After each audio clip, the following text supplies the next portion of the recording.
Hai teman-teman pencinta cerpen dan novel romantis dimanapun kalian berada. Selamat berjumpa kembali dengan Ica di Diary Channel. Gimana nih kabar kalian semua hari ini? Semoga selalu sehat ya dan dalam lindungannya. Terima kasih banyak buat teman-teman yang udah dukung channel ini dan selalu menonton setiap harinya, sekaligus mendengarkan cerita-cerita yang ada di Diary Channel, sehingga bisa bikin channel ini menjadi 1000 subscriber. Dan buat kalian yang baru gabung, boleh silahkan klik tombol subscribe-nya jika kalian ingin berlangganan dengan Diary Channel.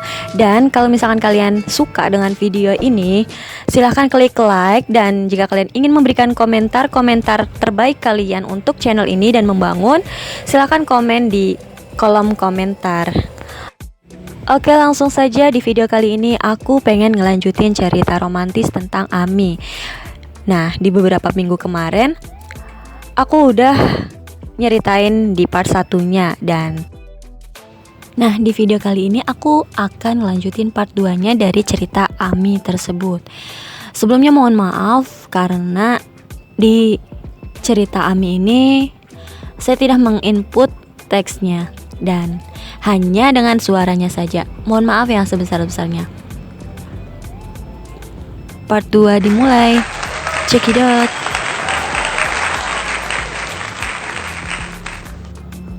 Kamu kayaknya harus ke rumah sakit lagi. Mungkin kecelakaan kemarin kepalamu luka parah atau memangnya ada yang salah. Suara Ami yang sedang menangis itu terdengar sedikit pecah. Kalau enggak, kenapa kamu bisa membayangkan hal yang mustahil seperti itu? Kalau bukan karena kepalamu yang sakit, apa karena sudah kamu gila? Ami mengabaikan kata-kata Roni. Ia mengangguk kecil dan mengerutkan alisnya. Aku tahu semuanya perasaanmu itu. Sebenarnya kamu tahu apa? Roni berada dalam situasi yang janggal. Ia sedang berpikir bagaimana caranya mengubah perasaan Ami yang telah salah paham padanya itu. Kamu malu kan karena cewek yang kamu sukai nembak duluan? Sebagai cowok, pasti kamu merasa harus kamu yang nembak duluan. Tapi karena aku yang nembak duluan, harga dirimu pasti jatuh kan? Pipi Roni ikut memerah seiring dan wajah Yumi yang memerah karena bersemangat. Bukannya kamu yang seharusnya ke rumah sakit karena aku yang nembak kamu jadi deg-degan kan? Iya kan? Jantungmu baik-baik saja. Pertanyaan Ami yang terus berlanjut itu membuat Roni bingung. Jelas-jelas cowok itu sudah bicara terus terang kalau ia tidak menyukai cewek itu. Sebenarnya Roni sudah menduga apa yang akan terjadi, tapi ia tak mengira yang terjadi akan jauh dari perkiraannya. Padahal ia sudah mengatakan dengan terus terang apa yang ingin disampaikannya. Roni tidak bisa menemukan jawaban yang tepat, maka ia hanya menggeleng-gelengkan kepala. Aku sudah tak bisa menghadapinya. Lebih baik aku kabur aja, dalam hati Roni. Lalu Roni berbalik dan menggeloyor pergi begitu saja. Hei, Roni, kamu mau kemana? Kalau kamu pergi, urusan kita selesai ya. Kamu pikir aku mau nembak kamu lagi? Mumpung ada kesempatan, terimalah aku. Kau bodoh. Walaupun Ami mengentak-entakkan sebelah kakinya dan berteriak, Roni tetap berjalan tanpa sekalipun menengok ke belakang. Bangku terbengkalai di belakang gedung sekolah. Suara bernada sedih menggema di tempat yang kosong itu. Jangan menangis, Ami. Sebagian besar tempat kosong di bangku itu dipenuhi tisu bekas air mata dan ingus. Ami tak bisa menghentikan tangisannya walaupun ia sudah berusaha. Juha menepuk-nepuk pundak Ami yang sedang bersedih. Aku sudah lama suka sama dia. Kenapa dia menolakku seperti ini? Mungkin ada yang gak bisa Roni sampaikan padamu.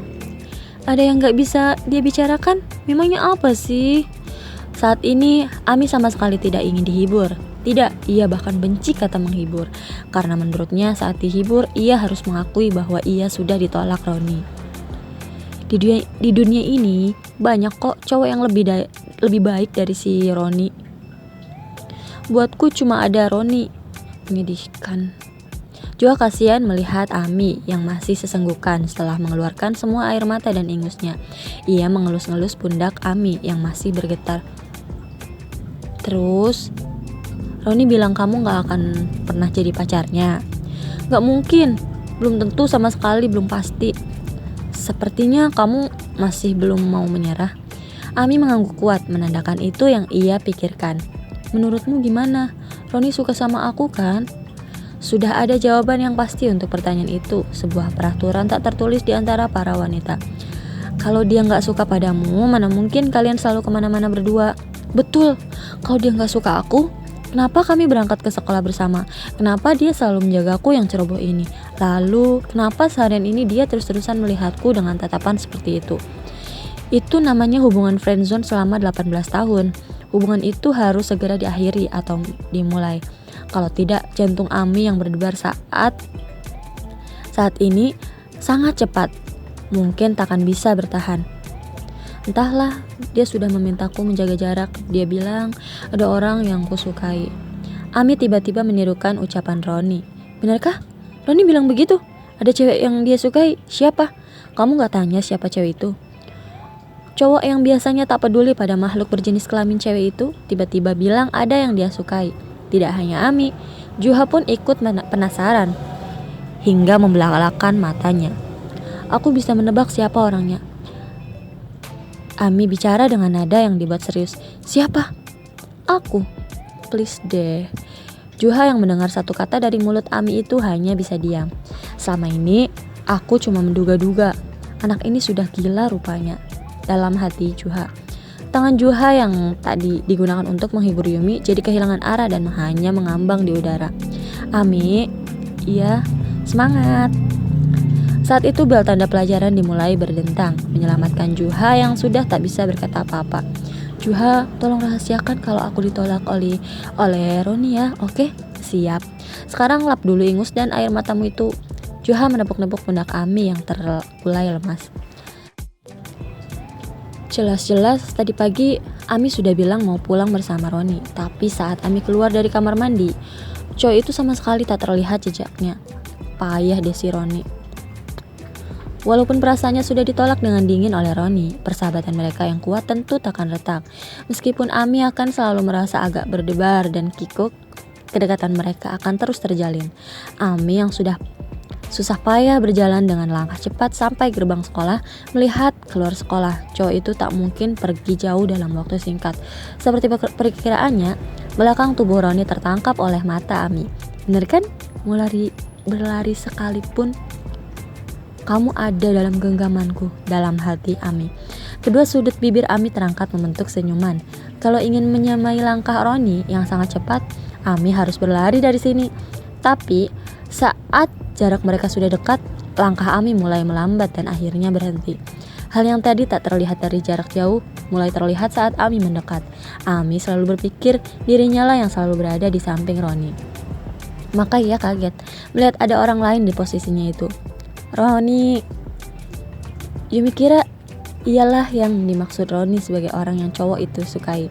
Ia juga percaya cowok itu terlalu malu untuk mengatakan hal itu padanya. Namun, saat melihat dua orang yang sedang asyik mengobrol itu dari belakang, jantung Ami serasa jatuh ke tanah. Jihye? Apakah kalian pernah mendengar kata Uzang? Yang artinya seseorang yang terkenal dengan wajah menawannya. Jika Ami dan Jihye dibandingkan, Ami hanya siswi yang terkenal di sekolah, sedangkan Jihye terkenal di seluruh penjuru Korea Selatan. Di internet pun, jika Jihye mengupload fotonya di media sosial, akan ada ribuan komen yang muncul. Selain itu, ada sekitar puluhan ribu orang yang menjadi anggota fans cast-nya. Wajahnya sangat cantik, seolah semua yang murni di dunia ini menyatu di wajah cewek itu. Postur tubuhnya juga bagus, seperti seorang idol. Saat memakai seragam, tubuh Jihye yang proporsional membuatnya terlihat seperti sedang memakai baju karya desainer terkenal. Cewek yang disukai Roni itu Jihye. Singkatan ini kenyataan yang sulit diterima bagi Ami. Kesimpulan yang berkumpul di kepala Ami berubah menjadi pisau tajam yang menancap ke hatinya. Ami teringat kembali pada wajah Roni yang dingin dan tajam saat ia menyatakan perasaannya. Sampai mati pun, Ami tak akan pernah melupakan ekspresi di wajah Roni itu. Namun sekarang, Roni jelas-jelas sedang tersenyum ke arah Cie. Setelah Ami keluar dari rumah sakit, ini pertama kalinya ia melihat Roni tersenyum secerah itu. Sejak kapan mereka berdua akrab? Air mata kembali menggenang di pelupuk mata Ami. Sebenarnya, Ami sangat ingin memalingkan wajah. Ia menolak percaya bahwa Roni bisa menyukai cewek selain dirinya. Daripada harus mengakui kekalahannya dan mendukung cinta Roni, atau hanya bisa melihat cowok itu dari jauh selamanya, Ami lebih memilih untuk mengungkapkan perasaannya dan tetap berada di sisi Roni sebagai teman dekatnya. Bisakah itu terjadi? Jika berjalan melalui jalan pintas, jarak dari sekolah ke rumah Ami dapat ditempuh dalam waktu 10 menit. Ami sengaja menghindari jalan yang Jihye dan Roni lewati karena tidak tahan melihat mereka berdua. Langkah-langkah Ami terasa berat. Saat Roni mengobrol dengan Jihye, cowok itu merasakan kehadiran seseorang. Ia pun menengok ke belakang. Ia merasa ada Ami, tapi ternyata cewek itu tidak ada. Tadi jelas-jelas ia berlari mengejarku. Tiba-tiba mata Roni menangkap sosok dengan ransel yang familiar, sedang berjalan cepat memasuki sebuah gang di kejauhan. Jam pulang sekolah. Ami melangkah lambat di gang yang sangat sepi, yang jarang dilewati oleh para siswa. Karena setiap hari ia berangkat sekolah bersama Roni, Ami merasa sangat canggung ketika berjalan sendirian. Ditemani awan gelap, Ami berjalan sambil mengamati sekitar. Di ujung jalan ada 3 atau 4 siswa dengan seragam yang sama dengannya sedang berkumpul. Kelompok siswa itu terkikik-kikik saat melihat Ami, seolah sudah mendapatkan mangsa. "Hoi, kamu!" Setelah mendengar suara-suara berisik yang dikeluarkan anak-anak itu, Ami merasa ancaman, bahaya. Anehnya, kaki Ami serasa membeku. Ia tak bisa beranjak dari tempatnya berdiri. "Kesini sebentar." Ami menatap cowok yang mengacungkan telunjuk dan memberikan isyarat padanya agar mendekat. Tangannya bergetar ketika ia memegang tali ranselnya. Sedari tadi, jiwa dan pikirannya telah melayang-layang bersama Roni. Ami benar-benar lupa ada alasan yang membuat anak-anak sekolahnya tak berani melewati gang seram dan gelap ini sendirian. Ini adalah tempat berkumpul siswa-siswa berandalan di sekolahnya. Jika punya uang, setidaknya kamu hanya akan disuruh buka baju. Jika tak punya uang, hal yang benar-benar buruk akan terjadi. Ami sangat ketakutan sampai-sampai seluruh badannya merinding. Cowok yang tadi menunjuki Ami melangkah perlahan mendekatinya. Semakin langkah cowok itu mendekat, semakin Ami melangkah mundur untuk menjauh. Kamu mau apa?" "Semua anak-anak yang kupanggil pasti seperti ini. Bagaimana sih supaya kalian mau mendengarkanku sekali saja? Kalau aku bilang kesini ya kesini, kalau aku bilang pergi ya pergi." Raut muka Ami mengeras mendengar kata-kata bernada kasar dari cowok itu. Saat itu kaki Ami terasa lemas, lalu punggung Ami membentur tembok yang dingin. Aku akan berteriak." Suara Ami yang tipis dan bergetar itu menggema di udara. Takut." Ucapan sarkasme yang disertai tawa itu membuat dahi Ami berkerut. "Ya, ini daerah kami, kalau mau lewat kamu harus bayar." Ami benar-benar tak bisa menahan diri. Ia mengepalkan tangannya lalu mengambil napas panjang. Awalnya Ami ingin melawan cowok itu sendirian, tapi ia takut itu akan membuat masalahnya semakin besar. Jadi lebih baik ia meminta bantuan orang lain. Tolong aku." Ami berteriak sekuat tenaga. Namun suara Ami hanya menggema dan kembali lagi padanya. Daerah ini bukan area perumahan.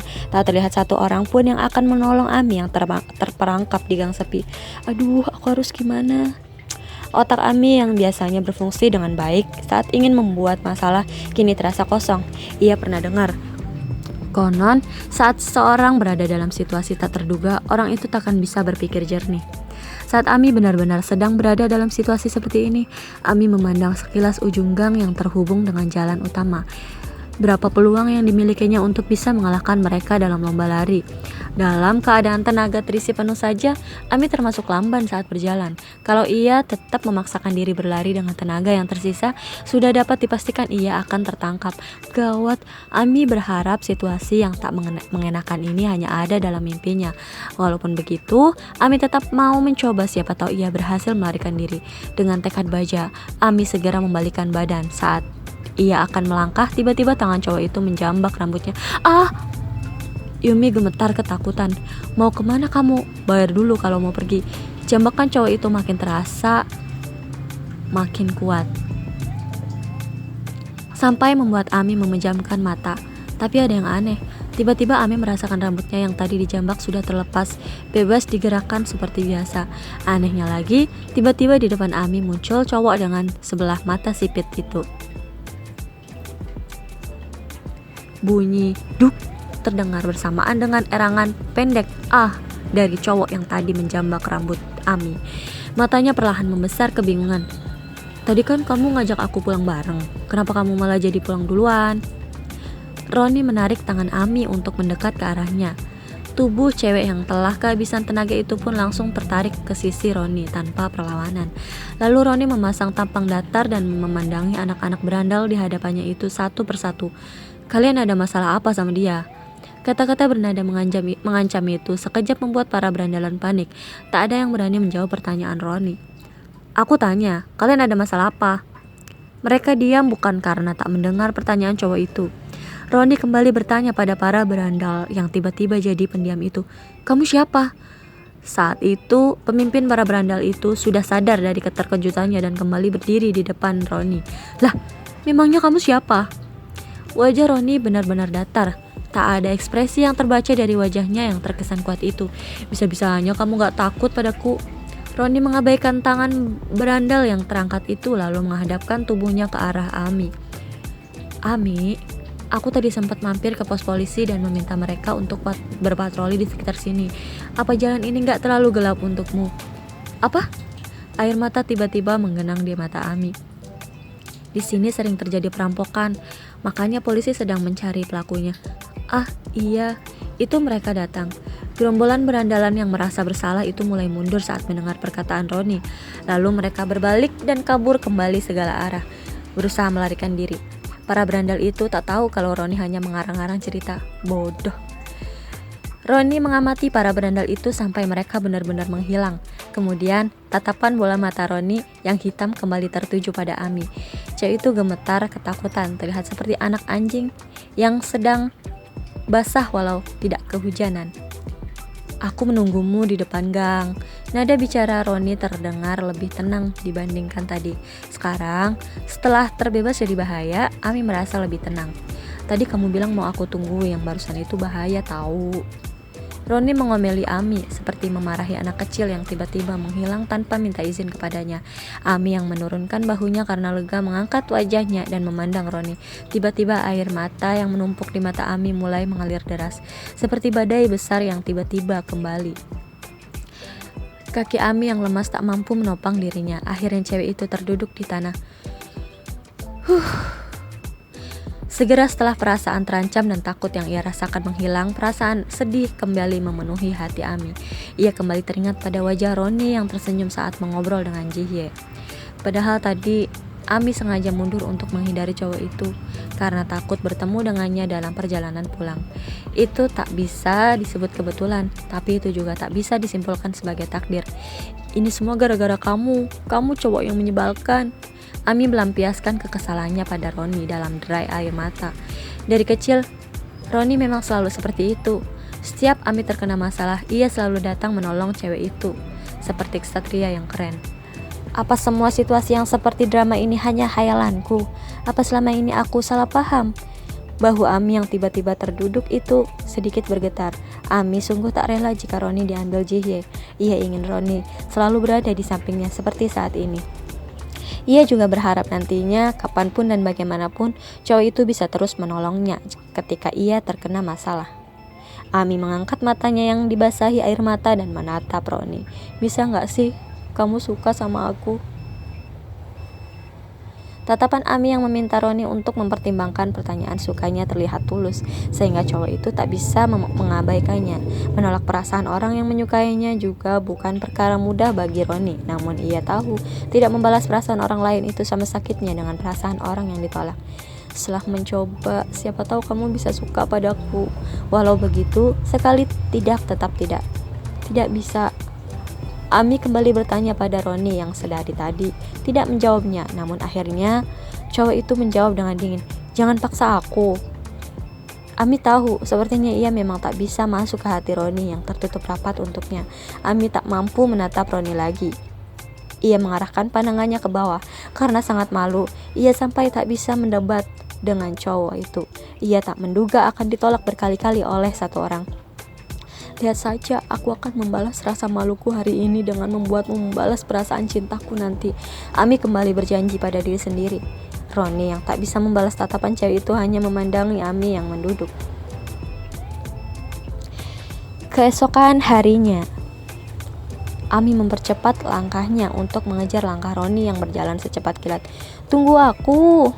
Walaupun Ami sudah berusaha berjalan cepat-cepat, Roni tetap konsisten. Ia tak pernah mencoba memperlambat jalannya agar bisa berangkat bersama cowok itu. Ami harus bangun pagi-pagi sekali dan berangkat pada jam yang sama setiap harinya. Roni memang sengaja berjalan cepat agar Ami tak bisa menyusulnya. Tapi secepat apapun langkahnya, Ami pasti bisa mengejarnya.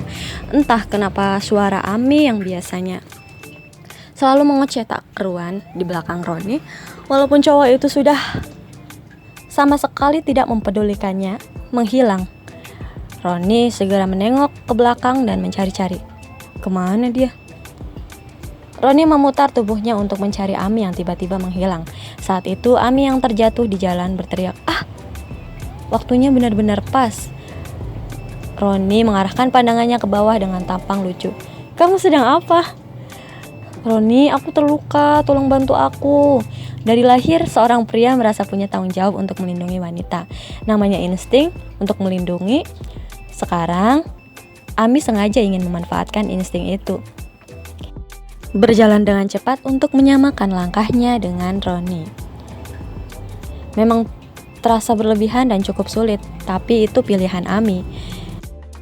Ami mengelus-elus lututnya yang sebenarnya tak terluka dan tampangnya seperti mau menangis.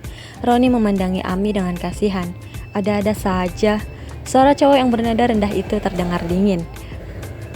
Roni berjalan ke arah Ami dengan langkah-langkah lebar. Jarak antara mereka berdua pun mulai berkurang. "Hore, rencanaku berhasil," dalam hati Ami. Ami berteriak gembira dalam hati. Cewek itu menunduk, malu dan mengulurkan satu tangannya, menunggu untuk dipegang Roni. "Singkirkan tanganmu." "Apa?" "Singkirkan tanganmu itu." Roni memberi isyarat dengan menunjukkan tangan Ami yang menutup lututnya. Gawat, kalau Ami tak segera menyingkirkan tangannya, Roni pasti akan memaksanya dengan sekuat tenaga sampai ia menyerah.